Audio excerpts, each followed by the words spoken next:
അയ്യ വണക്കം. ഈ പരിപാടി നിങ്ങൾക്കായി അവതരിപ്പിക്കുന്നത് പ്രവചന സിംഹം ഉണ്ണി ബാലകൃഷ്ണനെ. ഉണ്ണി ബാലകൃഷ്ണൻ വെറും ഉണ്ണിയല്ല മണ്ണുണ്ണിയാണെന്നാണ് പല ആൾക്കാരും പറഞ്ഞുകൊണ്ടിരുന്നത്, പ്രത്യേകിച്ച് സംഖ്യകളെല്ലാം വാട്സാപ്പിൽ കടന്നുകൊണ്ട്. പക്ഷേ ഉണ്ണി ബാലകൃഷ്ണൻ ഞാൻ മണ്ണുണ്ണി അല്ലടാ, ഞാൻ നല്ല ഉണ്ണിയാണ് എന്ന് തെളിയിച്ചിരിക്കുകയാണ്.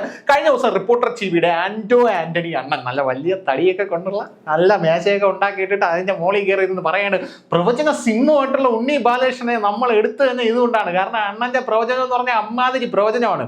ഈ പ്രവചനം വെറും പ്രവചനമല്ല, നല്ല ലോ ലെവൽ പ്രവചനമാണെന്നാണ് പറഞ്ഞിരിക്കുന്നത്.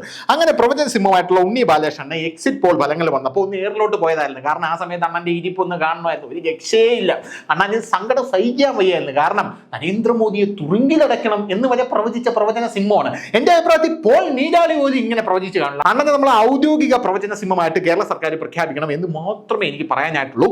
പോൾ നീരാളി പോലും ഇത്ര ഗംഭീരമായിട്ട് പ്രവചിക്കില്ല. ഞാൻ നേരത്തെ പറഞ്ഞിരുന്നു. ഇനി അണ്ണന്റെ കുറെ പ്രവചനങ്ങൾ, അണ്ണൻ BJP 240 സീറ്റ് കിട്ടുമെന്ന് പറഞ്ഞു. ചക്ക വീണ് മൊയിൽ ചത്തതുപോലെ 240 സീറ്റ് BJP കിട്ടി. അതോടുകൂടി അണ്ണൻ കയറി അങ്ങ് സ്റ്റാറായി.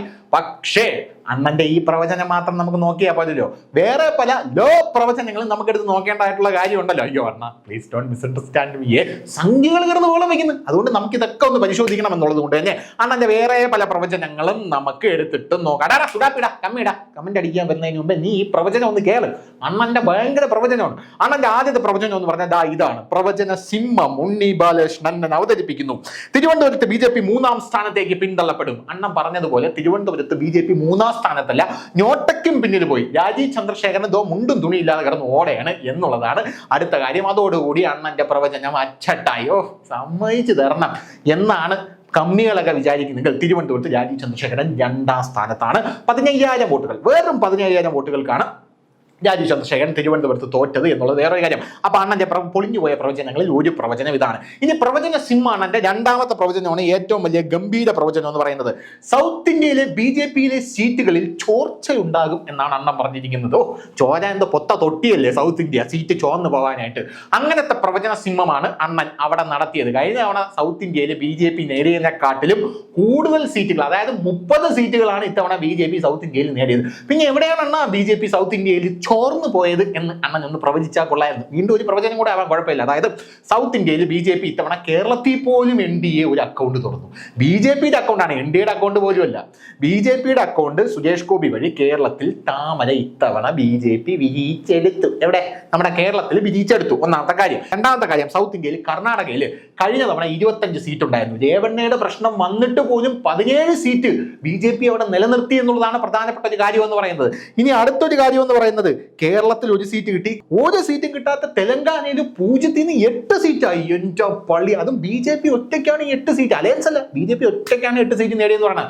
ഗോവയിൽ 1 സീറ്റായി. അങ്ങനെ എല്ലാം കൂടെ കൂട്ടി നോക്കിക്കഴിഞ്ഞാൽ, അതായത് കർണാടകയിൽ 17, കേരളത്തിൽ 1, ആന്ധ്രയിൽ 3, തെലങ്കാനയിൽ 8, ഗോവയിൽ 1. അലയൻസും കൂടെ ചേർത്ത് കഴിഞ്ഞാൽ വളരെ ഭയങ്കരമായിട്ട് കൂടിപ്പോകും. അതുകൊണ്ട് അലയൻസ് ചേർക്കുന്നില്ല, അന്ന് ഇവരുടെ അറ്റാക്ക് വരണം. അതുകൊണ്ട് ഇതെല്ലാം കൂടെ ചേർത്ത് 30 സീറ്റാണ് ഇത്തവണ, അതായത് കഴിഞ്ഞ തവണത്തേക്കാട്ടിലും കൂടുതൽ സീറ്റാണ് ഇത്തവണ BJP സൗത്ത് ഇന്ത്യയിൽ നിന്ന് കരസ്ഥമാക്കിയിരിക്കുന്നത് എന്ന് ഞാൻ പറയാനായിട്ട് ആഗ്രഹിക്കുകയാണ്. ഇനി അണ്ണന്റെ അടുത്ത പ്രവചനത്തിലോട്ട് നമുക്ക് പോവാം. പ്രവചന സിംഗമേ പുണുവാവ. അണ്ണന്റെ അടുത്ത പ്രവചനമാണ് പ്രവചനം. അണ്ണന്റെ അടുത്ത പ്രവചനം BJPക്ക് ഒരു സീറ്റും കേരളത്തിൽ കിട്ടില്ല എന്നുള്ളതാണ്. ഇത് ഞാൻ പ്രത്യേകിച്ചൊന്നും പറയേണ്ട ആവശ്യമില്ല, ഇത് എല്ലാവർക്കും അറിയാം. സുരേഷ് ഗോപി BJP കേരളത്തിൽ താമര വിരിയിച്ചു. അണ്ണന്റെ ആ പ്രവചനവും തവിട് പൊടിയായി എന്നുള്ളതാണ് വേറൊരു കാര്യം എന്ന് പറയുന്നത്. BJPക്ക് കേരളത്തിൽ സുരേഷ് ഗോപി അതും വെറുതെ കിട്ടിയതല്ല. ഈ പ്രവചനത്തിൽ എന്തെങ്കിലും ഒരു സത്യം കാണുമോ എന്ന് നമുക്ക് തോന്നുന്ന ഒരു സാഹചര്യം, സുരേഷ് ഗോപി ഒന്ന് നിരങ്ങിയൊക്കെ ജയിച്ചെങ്കിൽ 1000, 1500, നമ്മുടെ ആറ്റിങ്ങിൽ അടൂർ പ്രകാശ് 638 വോട്ടും ജയിച്ചില്ല. അതുപോലെ വല്ലതും ജയിച്ചെങ്കിൽ 80, 90 വോട്ടും ജയിച്ചെങ്കിയോ കുഴപ്പമില്ല, നമുക്ക് ഒരു പ്രവചനം കുഴപ്പമില്ല എന്നുള്ള രീതിയിൽ പോകാമല്ലോ. പക്ഷെ ഇതങ്ങനെയല്ല. ഇത് BJP അവിടെ 75,000 വോട്ടിനും ഗവൺമെന്റും ഭൂരിപക്ഷത്തിനാണ് ജയിച്ചത് എന്നുള്ളതാണ് പ്രധാനപ്പെട്ട ഒരു കാര്യം എന്ന് പറയുന്നത്. അങ്ങനെ ജയിച്ചപ്പോഴും ഈ പ്രവചനത്തിന് യാതൊരു അടിസ്ഥാനവുമില്ല എന്നുള്ളത് വേറൊരു കാര്യം. കാണിപ്പയ്യൂർ ഉണ്ണിക്കണ്ണൻ അണ്ണന്റെ ഈ പ്രവചനവും തെറ്റിയ സ്ഥിതിക്ക് ഇനി അണ്ണന്റെ അടുത്തൊരു പ്രവചനത്തിലേക്ക് പോവാം. അണ്ണന്റെ അടുത്ത പ്രവചനം, ദില്ലിയിൽ ആം ആദ്മി സ്വീപ്പ്. അതായത് ആം ആദ്മി ദില്ലിയിൽ തൂത്തുവാരും എന്നങ്ങ് കാവ്യാത്മകമായിട്ട് അണ്ണൻ പറഞ്ഞാണ് കേട്ടോ. ഇങ്ങനെ തൂത്ത് ദില്ലിയിൽ വാരും എന്നാണ് പറയുന്നത്. ദില്ലിയിൽ 7 സീറ്റ് BJP കൊണ്ടുപോയി ദാണ്ട അടക്കണം ഉപ്പും മുളകും എന്ന് പറയുന്ന പോലെയാണ് അണ്ണന്റെ ആ പ്രവചനവും ദാണ്ട തപ്പിട് കൂടിയായി ദാണ്ട കിടക്കുന്നു എന്നുള്ളത് അണ്ണൻ മനസ്സിലാക്കുക. പിന്നെ ആൻഡോ അണ്ണനും കൊച്ചു കേരള, എനിക്ക് പേര് പറയുമ്പോഴെല്ലാം നല്ല തടി, നമ്മളെ മോഹൻലാൽ പറയുന്നത് പോലെ നല്ല കവള് എന്ന് പറയുന്ന പോലെ പറയാൻ തോന്നുന്നു, എന്താണോ എനിക്കറിയില്ല. അങ്ങനെ ആ പ്രവചനം അണ്ണന്റെ തപ്പിട് കൂടിയായി പോയി. കാരണം ദില്ലിയിൽ 7 സീറ്റും അരവിന്ദ് കെജ്രിവാളിനെ പിടിച്ച് അകത്തിട്ടതോടുകൂടി BJP വിരുദ്ധ വികാരം ഇത് അവിടെ അലയടിക്കുന്നു, കെജ്രിവാൾ മാങ്ങയാണ് തേങ്ങയാണ് എന്നൊക്കെ പറഞ്ഞിട്ട് പോലും 7 സീറ്റും BJP തൂത്തുപാരുന്ന കാഴ്ചയാണ് നമുക്ക് കാണാനായിട്ട് സാധിച്ചത്. അപ്പോൾ ആ പ്രവചനം കൂടിയായി. ഇനി അണ്ണന്റെ അടുത്ത പ്രവചനം എന്ന് പറയുന്നത് EVM-ന്റെ ആശങ്ക അസ്ഥാനത്തല്ല, EVM ഹാക്ക് ചെയ്യപ്പെടും എന്ന് പറഞ്ഞിട്ടാണ് ഇവിടെ ഇന്ത്യ മുന്നണി ഇത്രയും സീറ്റ് നേടിയത്. അപ്പൊ ഇത്തവണ EVM-ന് കുഴപ്പമൊന്നുമില്ല കേട്ടോ. അതായത് EVM ടാമ്പറിംഗ് ഉണ്ട് എന്ന് പറയുന്നത് ഒരു ഉത്തരവാദിത്തപ്പെട്ട സ്ഥാനത്തിരിക്കുന്ന മാധ്യമ പ്രവർത്തകനാണെന്നൊന്ന് ആലോചിച്ച് നോക്കണം.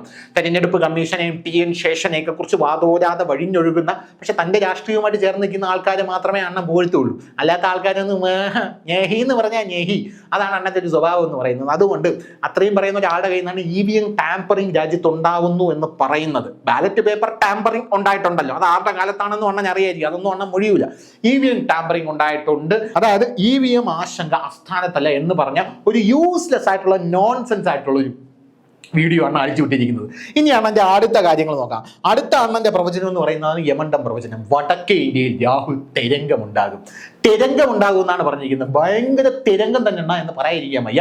ജോഡോ യാത്ര തെക്കേ ഇന്ത്യയിൽ കൂടെ ആണല്ലോ കടന്നുപോയത്. തെക്കേ ഇന്ത്യ മുതൽ എടുത്തു നോക്കാം, ഇങ്ങോട്ട് വാ. തെക്കേ ഇന്ത്യയിൽ കർണാടകത്തിൽ BJPക്ക് 17 സീറ്റുണ്ട്, ഇന്ത്യൻ നാഷണൽ കോൺഗ്രസിന് 9 സീറ്റേ ഉള്ളൂ. ഇത്രയും വലിയ തരംഗം ഉണ്ടായിരുന്നെങ്കിൽ കർണാടകയിൽ നിന്ന് തുടങ്ങണമല്ലോ. കാരണം കർണാടകയിൽ നിയമസഭാ തെരഞ്ഞെടുപ്പ് കഴിഞ്ഞ് നിങ്ങളാണ് അവിടെ വിജയിച്ച് നിൽക്കുന്നത്, അതായത് കോൺഗ്രസ്. അവിടെ പോലും രാഹുൽ ഗാന്ധി തരംഗമില്ല എന്നുള്ളതിന്റെ ഉദാഹരണമാണ് INCക്ക് 9 സീറ്റ് മാത്രം അവിടെ കിട്ടിയത് എന്ന് ആദ്യം നിങ്ങൾ മനസ്സിലാക്കണം. പ്ലീസ് ദയവ് ചെയ്ത് നിങ്ങളത് മനസ്സിലാക്കണം, ആദ്യത്തെ കാര്യം. ഇനി അടുത്തതെന്ന് പറഞ്ഞാൽ UP ആണ്. അതും ആ SP-യുടെ കൂടെ, അതായത് സമാജ്വാദി പാർട്ടിയുടെ കൂടെ ഒട്ടിപ്പറ്റി നിന്നുകൊണ്ട് കിട്ടിയാണ്. ഇപ്പം അഖിലേഷ് യാദവ് വിചാരിക്കണുണ്ടായിരിക്കും, യമന് 4 സീറ്റ് കൊടുത്തതിനെക്കാട്ടിൽ ഭേദം ആ 4 സീറ്റ് ഞാൻ കൂടെ നിന്ന് മത്സരിക്കുകയാണ്. 2.5% വോട്ട് ഷെയറേ ഉള്ളൂ. അവിടെ മായാവതിക്ക് 15.5% വോട്ട് ഷെയർ ഉണ്ടെന്നുള്ളത് വേറൊരു കാര്യം. അത് ഭയങ്കര തരംഗമായി പോയി എന്ന് നമുക്ക് പറയാതിരിക്കാൻ നിർവാഹമില്ല. ഇനി അടുത്ത തരംഗം ഉണ്ടാക്കാൻ പോകുന്നത് കേരളത്തിലാണ്. കേരളത്തിൽ ഭീകര തരംഗം ഉണ്ടാക്കി 20-20 കിട്ടണ്ടേ. എപ്പോഴും UDF-ന്റെ കൂടെ ലോക്സഭാ തെരഞ്ഞെടുപ്പിൽ നിൽക്കുന്ന ഒരു സംസ്ഥാനമാണ് കേരളം എന്ന് പറയുന്നത്. നമുക്കറിയാം, ഇന്ദിരാഗാന്ധി അടിയന്തരാവസ്ഥ പ്രഖ്യാപിച്ച് കഴിഞ്ഞ ശേഷം വന്ന തെരഞ്ഞെടുപ്പിൽ ഇന്ദിരാഗാന്ധി ഇന്ത്യ മുച്ചൂടും തോറ്റു. പക്ഷെ കേരളത്തിലുള്ള പ്രഭുതരി 20-20 ഇട്ടുകൊടുത്തു. അടിയന്തരാവസ്ഥ ഇങ്ങനെ വേണം ഭരിക്കുക എന്ന് പറഞ്ഞ് ഇട്ടുകൊടുത്തു. അതൊരു തരംഗമായിരുന്നു. അപ്പൊ അതുപോലെ രാഹുൽ ഗാന്ധിക്ക് 20-20 കിട്ടണ്ടേ. 20-20 കിട്ടിയില്ലല്ലോ. ഒരു സീറ്റ് NDAക്ക് കൂടെ ഇവിടെ കിട്ടി. രാഹുൽ ഗാന്ധി തരംഗം ഉണ്ടെങ്കിൽ എങ്ങനെയാണ് ഇവിടെ NDAക്ക് ഒരു സീറ്റ് കിട്ടുന്നത് എന്നും നമ്മൾ ചിന്തിക്കണ്ടേ. അപ്പോ രാഹുൽ ഗാന്ധി തരംഗം കേരളത്തിലൂടെയാണല്ലോ ജോഡോ യാത്ര അങ്ങ് മുകളിലോട്ട് കടന്നു പോയത്. തൃശ്ശൂരൊക്കെ കുറെ കടന്ന് കറങ്ങണായിട്ട് കണ്ടു. ഇനി അടുത്തതായിട്ട് തെലങ്കാനയിൽ തരംഗം ഉണ്ടെങ്കിൽ 15 കിട്ടണം, 8 സീറ്റേ കിട്ടിയുള്ളൂ. മഹാരാഷ്ട്രയിൽ ഏറ്റവും വലിയ ഒറ്റക്കക്ഷിയായി എന്നുള്ളത് ഒഴിച്ചു കഴിഞ്ഞാൽ വേറെ ഏത് സ്ഥലത്താണ് ഈ തരംഗം? മധ്യപ്രദേശിലാണെങ്കിൽ ശിവരാജ് സിംഗ് ചൗഹാൻ തൂത്തുവാരിക്കും. ഇവിടേക്കാണല്ലോ വടക്കേ ഇന്ത്യ എന്ന് പറയുന്നത്. തരംഗം ഉണ്ടെങ്കിൽ ഇവിടെയൊക്കെ നമുക്ക് കാണണ്ടേ. ഹരിയാനയിൽ വലിയ രീതിയിൽ BJP അണ്ടം കീറും എന്ന് പറഞ്ഞിട്ട് 5-4 സീറ്റാണ് അവിടെ കഴിഞ്ഞതിൽ നിന്ന് BJPക്ക് കുറഞ്ഞത്. ഹിമാചൽ പ്രദേശിൽ ഇവരാണ് ഭരിക്കുന്ന BJP അവിടെ തൂത്തുവാരി എന്നുള്ളതാണ് വേറൊരു കാര്യം. പഞ്ചാബിലോട്ട് പോയി കഴിഞ്ഞാൽ കോൺഗ്രസിന് എന്ത് കിട്ടി എന്നുള്ളത് നിങ്ങൾ തന്നെ എടുത്തൊന്ന് പരിശോധിച്ച് നോക്കുക. പഞ്ചാബൊക്കെ എന്ന് പറഞ്ഞാൽ കോൺഗ്രസിന് കൊടി കെട്ടിയ സ്ഥലങ്ങളായിരുന്നു. ഇവിടെയൊക്കെയാണ് അണ്ണന്റെ തരംഗം എന്ന് പറയുന്നത്. എനിക്ക് മനസ്സിലാവുന്നത്, what do you mean by തരംഗം? എന്താണ് ഈ തരംഗം? ഈ രാഹുൽ ഗാന്ധി തരംഗം എവിടെയാണ് അലയടിച്ചത്? ഒന്ന് പറഞ്ഞു തന്നാൽ വളരെയധികം നന്നായിരുന്നു എന്നുള്ളതാണ്. ഇന്ത്യ അലയൻസ് എന്ന് പറയുന്നത് എല്ലാ പാർട്ടികളും കൂടെ ചേർന്ന് നിൽക്കുന്നതല്ലേ. ഇതിൽ എവിടെയാണ് തരംഗം? അല്ലെ, എനിക്ക് മനസ്സിലാവുന്നില്ല ഇപ്പോഴും. അതാണ് അണ്ണന്റെ അടുത്ത പ്രവചനം എന്ന് പറയുന്നത്. ഇനി അണ്ണന്റെ വേറൊരു പ്രവചനമുണ്ട്. ആ പ്രവചനം വളരെ കറക്റ്റാണ്, അതിനോട് ഞാൻ യോജിക്കുന്നു. അതായത് പാഠങ്ങൾ പഠിക്കാനുണ്ട് CPIM. ഇനി CPI ഇങ്ങനെ കണാകുണ കളിച്ചുകൊണ്ടിരുന്നാൽ നടക്കില്ല. CPI ഇനി ഒരുപാട് പാഠങ്ങൾ പഠിക്കാനുണ്ട്. ആ പാഠങ്ങളൊക്കെ പഠിച്ച് നല്ല യമണ്ടനായിട്ട് വന്നില്ലെങ്കിൽ അണ്ടം കീറും എന്നാണ് അണ്ണൻ പറയുന്നത്. അതുപോലെ കീറിയിട്ടുണ്ട്. ആലത്തൂർ ഒരൊറ്റ സീറ്റേ കിട്ടുള്ളൂ. ആ പ്രവചനം അണ്ണൻ്റെ പ്രവചനം പക്കയായിരുന്നു. അത് പറയാതിരിക്കാൻ നിവൃത്തിയില്ല. അണ്ണൻ്റെ ആ പ്രവചനം കിടിലമായിരുന്നു. പിന്നെ ഈ പ്രവചനങ്ങളൊക്കെ അണ്ണൻ എവിടെ നിന്നാണ് വരുന്നത് എന്നൊരു ചിന്ത പല ആൾക്കാരും ഉണ്ടാകുന്നുണ്ട്. അത് ഇതിൽ നിന്നാണ്. അതായത് ശ്രീരാമൻ എൻ്റെ ദൈവമല്ല. ഇതാണ് അണ്ണൻ്റെ അടുത്ത സ്റ്റേറ്റ്മെന്റ്. ഇത് പ്രവചനമല്ല, സ്റ്റേറ്റ്മെന്റ്.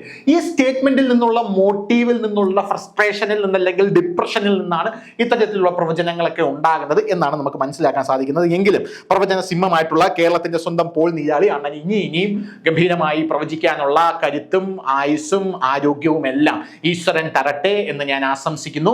50 വയസ്സായപ്പോൾ അണ്ണൻ എഴുതിയ ആ പുസ്തകം പോലെ തന്നെ അണ്ണൻ ഒരുപാട് കാലം ജീവിച്ച് ഇത്തരത്തിലുള്ള പ്രവചനങ്ങളെല്ലാം നടത്തി വലിയ രീതിയിലുള്ള ഒരു പ്രവചന സിംഹം ആവട്ടെ എന്ന് ഞാൻ പ്രാർത്ഥിക്കുന്നു. അപ്പൊ ശരി. കൂടുതൽ വാർത്തകളും വിശേഷങ്ങളും നിങ്ങളിലേക്ക് എത്താൻ ABC മലയാളം സബ്സ്ക്രൈബ് ചെയ്യുക, ബെൽ ബട്ടണും അമർത്തുക. കൂടുതൽ വാർത്തകളും വിശേഷങ്ങളും നിങ്ങളിലേക്ക് എത്താൻ ABC മലയാളം സബ്സ്ക്രൈബ് ചെയ്യുക, ബെൽ ബട്ടണും അമർത്തുക.